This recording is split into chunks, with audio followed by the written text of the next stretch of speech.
인생을 살아가면서 무엇을 먹을까, 무엇을 마실까, 무엇을 입을까는 이 생활의 문제는 태어나면서부터 죽을 때까지 안고 가는 문제입니다.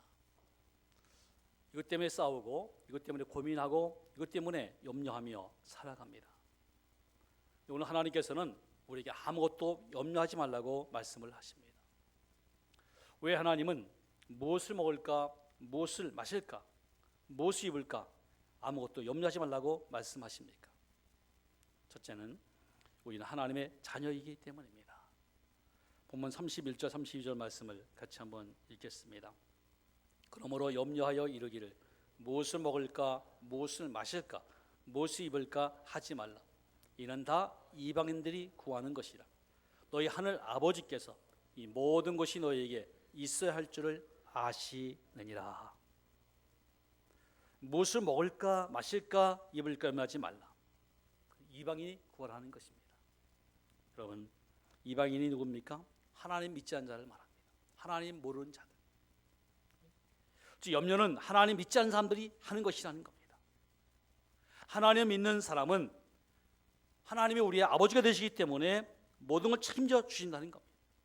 그러므로 염려할 필요가 없다는 것입니다. 저도 자녀를 셋을 기르는데 자녀를 기르는 부모는 자녀의 필요를 미리 압니다. 학교 들어가면 가방이 필요한 줄 알고 가방을 사주고, 등록금 필요하면 등록금을 대주고, 옷이 필요하면 옷을 사줍니다. 밥을 안 먹으면 맛있게 밥을, 자녀가 준비하는 맛있는 것을 준비해서 밥을 먹여줍니다.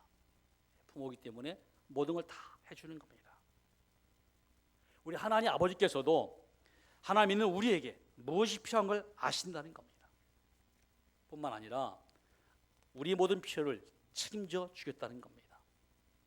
왜냐하면 우리가 하나님의 자녀이기 때문입니다. 하나님 다 해결해 주신다는 것입니다. 하나님이 도와주신다는 겁니다.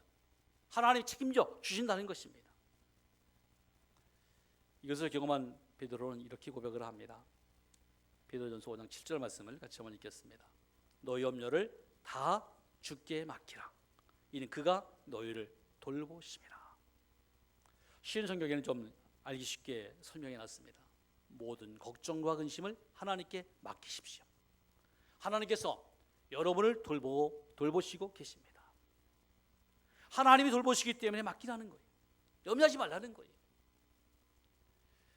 하나님 아버지는 자녀들에 대한 생각으로 가득 차 있습니다. 그래서 우리의 모든 일들을 일일이 다 보살펴 주시고 간섭하시고 책임져 주십니다. 그래서 우리 보고 염려하지 말라고 말씀을 하십니다. 오늘 말씀의 배경되는 마태복음 6장 26절 말씀 같이 한번 읽겠습니다. 공중의 새를 보라. 심지도 않고 거두지도 않고 창고에 모아 들이지도 아니하되 너희 하늘 아버지께서 기르시나니 너희는 이것들보다 귀하지 아니하냐. 공중의 새가 농사짓니까? 뭐 창고를 만들어서 저장해 놨습니까? 그런 거 없습니다. 하나님이 그걸 다 책임져 주십니다.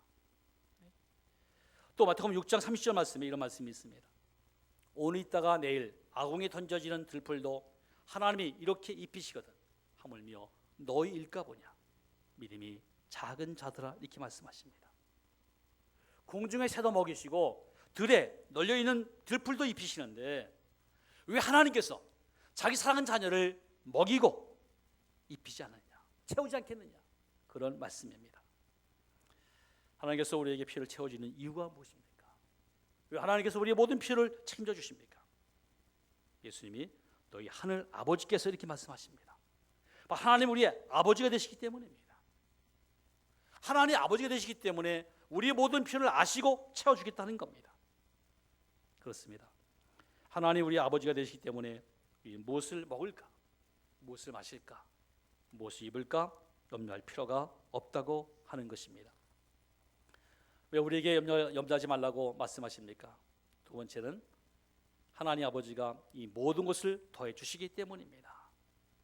오늘 본문의 말씀에 보면은 무엇을 먹을까, 마실까, 입을까 염려하지 말라고 말씀하시면서 33절 말씀에 이런 말씀이 있습니다. 같이 한번 읽겠습니다. 너희는 먼저 그의 나라와 그의 의를 구하라. 그리하면 이 모든 것을 너에게 더하시리라. 이 모든 걸 더하시리라. 첫째는 이 모든 것이다 하면은 어떤 것을 말씀하는 것입니까? 먹고 입고 마시는 의식주뿐만 아니라 우리 삶에 필요한 모든 것을 다 말하는 겁니다. 우리 삶에 필요한 것이 많이 있습니다. 어떤 것이 있습니까? 먼저 자녀 문제가 있습니다. 사실 우리의 모든 삶의 중심은 자녀가 있습니다. 관심도 자녀입니다. 그런 말이 있습니다. 농사 중에서 가장 큰 농사는 자식 농사다. 자식이 잘 돼야 됩니다.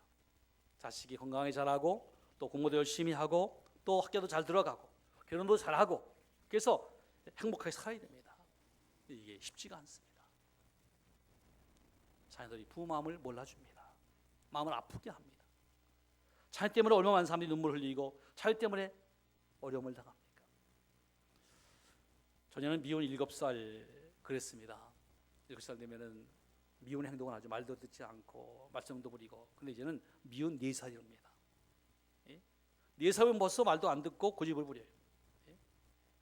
저희는 청소년기가 중학교 3학년, 2학년 때 왔습니다. 이제는 초등학교 5학년, 6학년 되면 청소년기를 걷습니다. 사춘기를 겪습니다. 이 사춘기 되면 어떻게 합니까? 반항합니다. 게임을 즐기고 부모를 거역하고 불순종합니다. 부모 마음을 아프게 하는 거예요. 근데 자식은요 내 마음대로 잘 되지 않습니다. 그래서 이 자식이는 장사가 없다랍니다. 아무리 권세가 있고 아무리 부자고 아무리 성공해도 자녀는 내 마음대로 안 된다는 거예요. 그 자녀 때문에 많은 사람들이 염려하고 걱정하고 있습니다. 두 번째는 경제 문제입니다. 뭐니 해도 현대는 머니가 있어야 됩니다. 돈이 있어야죠. 경제 문제가 얼마나 고민되는지 모릅니다. 요즘까지 글로벌 불경제 시대에는 정말 사업도 힘들고 직장도 힘들고 경제가 참 어렵습니다. 쓸 것은 많은데 뭐 교육비다 생활비 핸드폰 또 뭐 승용차 기름값 들어갈 것도 많은데 나오는 게 적은 거예요. 경제가 어려우면 모든 생활에 어려움이 있습니다. 삶이 불편합니다. 세 번째는 직장 문제입니다. 한번 직장 들어가면은 평생 직장이 돼야 되는데 그렇지가 않습니다. 언제 직장을 나올지 모릅니다. 불안합니다. 아내의 직장, 대학을 나와도 직장 들어간다는 보장이 없습니다. 통계 보면은 약 86%가 직장 때문에 두려워하면서 고민하고 있습니다. 대학을 졸업하고도 갈 곳이 없으니까 두려워하는 거예요. 거의 대부분 대학생들이 그렇습니다. 뭐 젊은이가 그렇습니다. 직장 다녀도 안전하지 못하기 때문에 언제 직장을 그만둘지 모르기 때문에 불안한 겁니다. 그래서 사람은 근심하고 염려합니다. 뿐만 아니라 배우자 문제도 있습니다. 결혼 적령이 되면은 좋은 신랑, 좋은 시부 만나서 가정을 이루고 행복하게 사는 것이 부모의 마음입니다. 근데 그게 그렇게 쉽지가 않습니다. 때가 돼도 결혼할 생각도 하지 않고 또 좋은 사람 만나기가 쉬운 게 아닙니다. 또 결혼한다고 해서 다 행복하게 삽니까? 더 많은 가정이 갈등을 갖고 이혼도 하고 어려움 당합니다. 토요일날 목사님과 같이 서울에 결혼식에 가다가 한 목사님이 그런 얘기를 합니다. 아들을 결혼시켰는데 손주를 받습니다. 할아버지가 된 거죠. 그런데 그동안 더 도와줬는데 이 손주 생기고 하니까 돈이 더 필요해서 더 준다는 거예요. 부담이 된다는 거예요. 하여튼 결혼시키면 끝나는 게 아니라 계속 또 돌봐줘야 됩니다. 식구들 늘어나는 만큼 걱정이 되는 겁니다. 그 외에도 우리에게는 인생에 수없이 많은 문제가 있습니다. 한 가지 문제 해결되면 또 다른 문제가 있습니다. 산 넘어 산입니다. 모든 것이 염려고 모든 것이 근심거리고 모든 것이 걱정거리입니다. 그런데 하나님은 말씀하십니다. 염려하지 말라. 그리고 이 모든 걸 더해주겠다고 말씀해 주십니다. 하나님이 책임질 테니까 염려하지 말라고 말씀하십니다. 그것도 그냥 주신 것이 아니라 더하여 주신다는 것입니다. 본문 6장 33절 말씀 같이 한번 더 읽겠습니다. 시작. 너희는 먼저 그의 나라와 그의 의를 구하라. 그리하면 이 모든 것을 너희에게 더하시리라. 더해 주신다는 말은 프로스 티데미라는 말입니다. 프로스티됩니다. 더하다, 추가다는 뜻이 있습니다. 무슨 말입니까? 그냥 주신 것이 아니라 더하여 하나님께서 주신다는 겁니다. 필요한 것만 주신 것이 아니라 필요한 것 외에 더 많이 주시겠다는 거예요. 우리 구하는 것보다 더 좋은 걸 더 많이 주시겠다는 것입니다. 의시의 모든 것을 주시되 더 좋은 것으로 더 많이 주시겠다는 주님의 약속입니다. 바울 사도는 에베소 3장 20절에서 이렇게 말씀합니다. 같이 한번 읽겠습니다. 우리 가운데서 역사하시는 능력대로 우리가 구하거나 생각하는 모든 것에 더 넘치도록 능히 하시리니. 우리가 역사하신 하나님께서는 우리 구하는 것 또 구하지 않아 생각하는 것에 더 넘치게 하나님은 능히 주신다는 것입니다. 자녀들이 부모에게 옷 사달라고 돈을 달라고 합니다. 그럼 대개 부모는 주기도 하지만은 어려울 때는 야, 너 아직 옷 입을 것이 있잖아. 다음에 사면 어때? 라고 미룰 수도 있습니다. 왜? 여유가 없으면. 근데 하나님은 그러지 않습니다. 우리 구하면은 그래 이왕이면 좋은 거 사야지. 그리고 더 좋은 거 주신다는 거예요. 더 풍성히 더 많이 주신다는 겁니다. 우리 생활에 필요한 생활비가 한 달에 300만 원이면 하나님은 그거 갖고 부족하니까 600만 원 주겠다는 겁니다. 우리 구하는 것보다 넘치게 주시는 분이에요. 하나님은 풍성하신 분입니다. 그분은 전능하신 분이기 때문에 못할 것이 없습니다. 우리의 모든 필요를 채우시고 더해줄 줄로 믿습니다. 가장 좋은 것을 풍성히 주신다고 약속을 했습니다. 요한복음 6장 10절에서 13절 말씀 같이 한번 읽겠습니다. 예수께서 이르시되 이 사람들로 앉게 하라 하시니 그것이 잔디가 많은지라 사람들이 앉으니 수가 5,000명쯤 되더라. 예수께서 떡을 가져 축사하신 후에 앉은 자들에게 나눠주시고 물고기도 그렇게 그들의 원대로 주시니라. 그들이 배부른 후에 예수께서 저희들에게 이르시되 남은 조각을 거두고 버리는 것이 없게 하라 하시므로 이에 거두니 보리떡 5개로 먹고 남은 조각이 12바구니에 찼더라. 베드스다 들녘에서 많은 사람들이 예수의 말씀을 들으냐고 해가 지는 줄 몰랐습니다. 이제 시작합니다. 너희가 먹을 걸 줘라. 주님, 2만 사람 먹을 걸 주님은요 200대는 되는 돈을 가지고 사와도 부족합니다.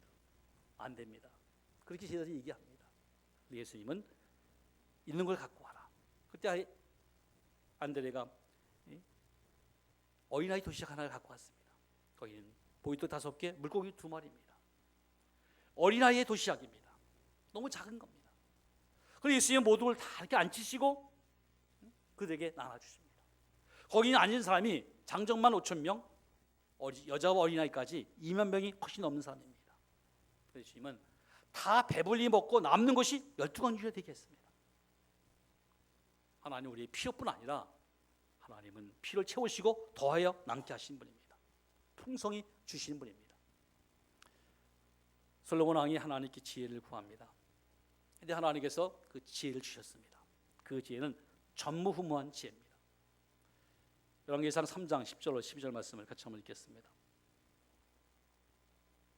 열왕기상 3장 10절로 12절 말씀.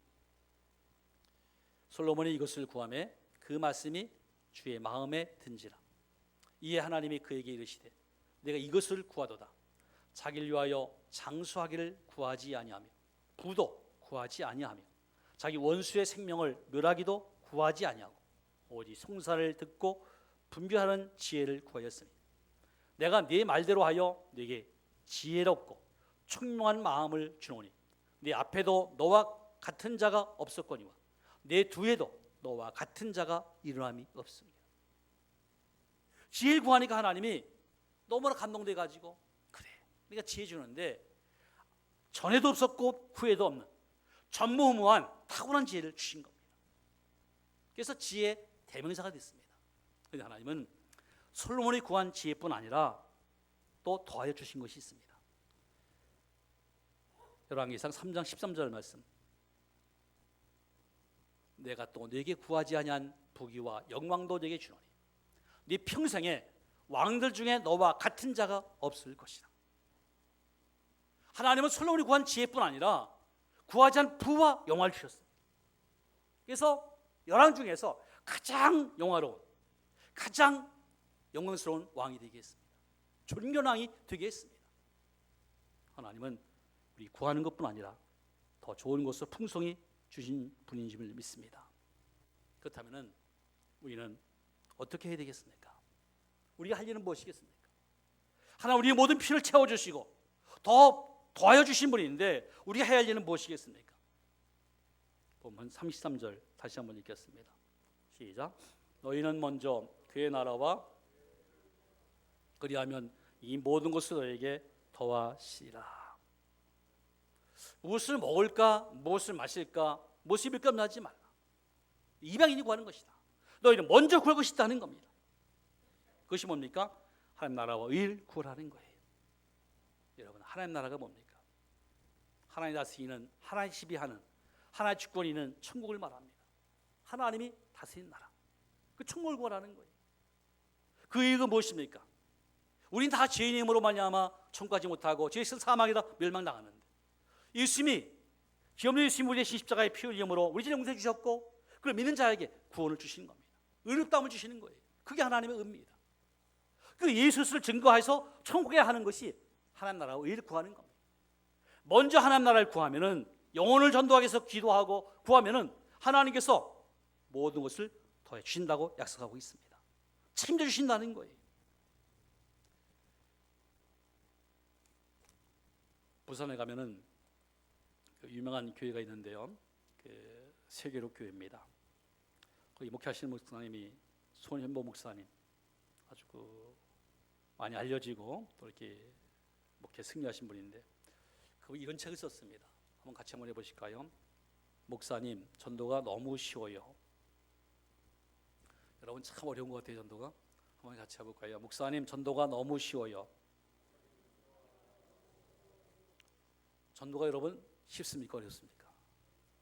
그런데 이 극의 성도들이 다 쉽대요. 그리고 목사님이 쉬워서 그 책을 써갖고 아주 비서셀러가 됐습니다. 그게는 1년에도 평균 아마 2,000, 3,000명 정도가 예수 안 믿는, 이렇게 옮기는 전입신자가 아니라 처음 믿고 예수 믿고 세례받은 사람이 2,000명, 3,000명 됩니다. 놀랍게 봉된 교회입니다. 근데 그 교회 다니는 그 연세 많으신 권사님이 계신데 새벽기도 이렇게 빠지는 거예요. 목사님이 권사님 새벽기도 하셔야죠. 권면해도 듣지 않습니다. 근데 알고 보니까 새벽기도 안 나오는 이유가 뭐냐면은 이분이 그 텃밭에 고추 농사 짓는데 고추 농사 때문에 못 온다는 거예요. 새벽 일찍부터 고추를 뭐 풀 뽑고 다듬 뭐 이렇게 갖고 있냐고. 목사님 그 얘기를 듣고 그날 저녁에 권사님의 고추밭에 가서 고추를 다 뽑아버렸습니다. 다 뽑아버린 거예요. 다음날 이 권사님이 고추밭에 갔다가 깜짝 놀란 겁니다. 기절초풍을 한 거예요. 그렇게 애써 갖고 있던 고추가 다 뽑혀진 거예요. 그리고 알아 누웠습니다. 그 얘기를 듣고 목사님의 신방을 갔습니다. 권사님이 화가 머리끝까지 치밀었습니다. 어떤 님이 고추밭을 뽑았는지, 고추를 뽑았는지 가만두지 않겠습니다. 그것 때문에 내가 분해서 심장이 부들부들 떨린다고. 그 얘기를 듣고 목사님이, 권사님, 제가 권사님 고추를 뽑았습니다. 제가 권사님 고추밭을 망가뜨렸습니다. 아니 목사님이 왜 그렇습니까? 아니 무슨 원수가 졌다고 내 고추밭을 뽑았습니까? 따지는 거예요. 그때 목사님이 정색을 하고는, 권사님, 아까 말씀 가운데 고추 때문에 부들부들 떨려서 말을 못하겠다고 했는데, 권사님 수십 년 예수 믿으면서 한 번도 십자가 때문에, 보험 때문에 떨려본 적이 있습니까? 그러면서 막 얘기를 한 거예요. 그랬더니 연세 많으신 권사님이 무릎 꿇고, 목사님, 젊은 목사님인데도 제가 잘못했습니다. 그까지 고추가 뭐라고, 내가 기도도 하지 않고 전도도 하지 않고 충성하지 않고 잘못했습니다. 이제 예수 잘 믿겠습니다. 그리고 회개하면서 새로워진 거예요. 그때부터 이 권사님이 고추의 미련을 버리고 새벽기도 열심히 나와서 기도하기 시작했습니다. 그런데 아주 재미있는 일이 벌어졌습니다. 교회 처음 나온 지 3일 된 초신자인데 권사님 따라서 새벽기도 열심히 나오는 거예요. 하도 신기해서 목사님이, 아니 어떻게 처음 나오자마자 새벽기도를 하셨냐고 물으니까, 목사님, 제 고추밭이 권사님 옆에 있는데 제가 새벽기도 안 나오는 목사님이 꼬치를 다 뽑아오니까 봐 겁이 나서 새벽기도 나온다고. 그분도 새벽기도 나왔습니다. 근데 그해 이 권사님이 꼬치의 미련을 끊고 새벽에 기도하기 시작하면서부터 전도가 되기 시작하는데 11명을 전도를 했습니다. 여러분, 우리가 하나님 나라를 위해서 구하고 기도하면 하나님께 반드시 더 좋은 거 줄 줄로 믿습니다. 대전에 유명한 교회가 있는데 대전 한밭제일 장로교회입니다. 전 거기에 세미나를 2번 가서 경험한 적이 있습니다. 담임 목사님이 이영환 목사님입니다. 사진 볼 때 괜찮지만요, 실제 보면은 잘 생긴 분이 아닙니다. 인물이 좋지 않습니다. 그리고 실력도 별로 학교에서 없었습니다. 그리고 말이 참 어눌합니다. 이분이. 그래서 말이 잘 힘들었습니다. 그리고 뭐 돈도 없고 가진 배경도 없고, 다들 졸업하고 뭐 부교육자로 또 개척도 하고 이 목회실 나가는데 갈 데가 없는 거예요. 오랜 데가 없으니까. 뭐 탁월한 것이 없고 뛰어난 게 없는 거예요. 이분이 기도하면서 갈 데는 없고, 하나님, 저 30명 모이는 작은 시골교회에 가서 목회해 주십시오. 이게 꿈이고 비전입니다. 그저 30명 모여서 예배드리면 좋겠습니다. 자기 그릇이 자기가 볼 때 그것밖에 안 되는 거예요. 외모도 모든 게 다 그렇습니다. 그런데요, 갈 데가 없으니까 전셋집에서 개척을 했습니다. 뭐 사람들이 모여야죠. 식구만 모이는 거죠. 생활도 힘들고 너무너무 힘든 거예요. 이분이 기도하기 시작했습니다. 근데 그 기도가 하나님 기뻐하는 기도였습니다. 제가 보니까 큰 기도를 이렇게 그려놨더라고요. 붙여놨어요. 그리고 서울, 뭐 경기도, 충청도, 경상도, 전라도 각 도마다 제일 큰 교회 사진을 붙여놓고 목사님 사진을 붙여놨어요. 서울 같으면 여의도 순복음교회 조영기 목사님 사진을 붙여놓고 매일같이 그분들을 위해서 축복하며 기도하는 거예요. 매일같이. 그런데 하나님은 참 신기합니다. 아무것도 내놓을 것도 없고 잘할 것도 없고 사람들이 안 모일 것 같은데 그게 하나님이 사랑을 붙여주시는데, 대전의 교회가 2,000개가 넘습니다. 그런데 가장 큰 교회, 땅만 해도 10,000평이 넘습니다. 얼마나 웅장한지 몰라요. 얼마나 큰일 하는지 몰라요. 10,000명 이상 모이는 교회가 됐어요. 자기가 그래요. 자기는 정말 볼품도 없고 실력도 없고 아무것도 없는데 그저 축복하며 기도했더니, 잘 되라고 기도했더니 하나님이 자기를 잘 되게 하신 거예요. 남을 잘 되게 하니까 하나님이 나를 축복하시는 거예요. 여러분, 교회 부흥을 위해서, 영혼을 위해서 기도하면 하나님 반드시 축복할 줄 믿습니다. 하나님이 더해주시는 거예요. 풍성케 하시는 거예요. 내가 생각하는 것보다 더 놀라운 것으로 하나님 축복하십니다. 영상을 보고 말씀을 또 드리겠습니다. 영상을 준비해 주시겠습니다.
잘 보셨습니까? 좀 대단한 사람이죠. 그 배로 이 바다를 막는 거는 이 정종 회장이 첫 번째 만들어낸 아이디어입니다. 이거는 대학 박사도 이것은 생각도 못하던 겁니다. 창조적인 생각이 엄청난 결과를 만들어내는 겁니다. 우리도 하면 전도하면 될 수 있습니다. 한번 해봐. 같이 하겠습니다. 전도 하면 된다. 해보자. 하나님이 가장 기뻐하시는 것이고 또 주님께서 책임져 주시는 겁니다. 저는 내가 하려면 힘든데요. 하나님의 명령이기 때문에 하나님께 맡기고 하면은 하나님이 쉽게 하십니다. 하나님이 하시는 거예요. 여러분, 하나님 말씀하십니다. 무엇을 먹을까 마실까 입을까 염려하지 말라. 아무것도 염려하지 말라는 겁니다. 하나님 우리 아버지 되시기 때문에 하나님께서 모든 것을 있어야 할 줄 아시고 더 귀한 것, 더 좋은 것으로, 더 많은 것으로 더하여 주신다고 약속을 하셨습니다. 그러므로 우리가 취할 것은 먼저 하나님 나라와 의를 구하는 삶인 줄 믿습니다. 먼저 그의 나라와 그 의를 간구할 때 하나님께서 모든 것을 풍성히 더 줄 줄로 믿습니다. 이제 우리가 오래전부터 1월달부터 계속해서 기도한 10월 5일 이배봉 전도 축제 반드시 하나님이 이루어줄 줄로 믿습니다. 여러분에게 오늘 주보에 초청장을 나눠드렸습니다. 그 초청장을 반드시 기도하는 대상자에게 갖다 주시기 바랍니다. 많이 준비되어 있습니다. 더 필요한 분들은 더 가져가셔도 됩니다. 그래서 정말 그 영혼을 위해서 기도한 영혼들 하나님 앞에 인도하기 위해서 정말 사랑으로 섬기시기 바랍니다. 그냥 초청장만 주지 마시고 간단한 선물 주면 더 효과가 있습니다. 때로는 식사를 하면서 줄 수도 있고 지혜롭게 여러분 하시면 좋겠습니다. 그래서 그 영혼을 위해서 구하고 영혼을 위해서 선동할 때 하나님이 가장 기뻐하시고 영광 받으시고 또 하나님께서 모든 것을 여러분의 삶 속에 풍성히 좋은 것으로 축복해 줄 줄로 믿습니다.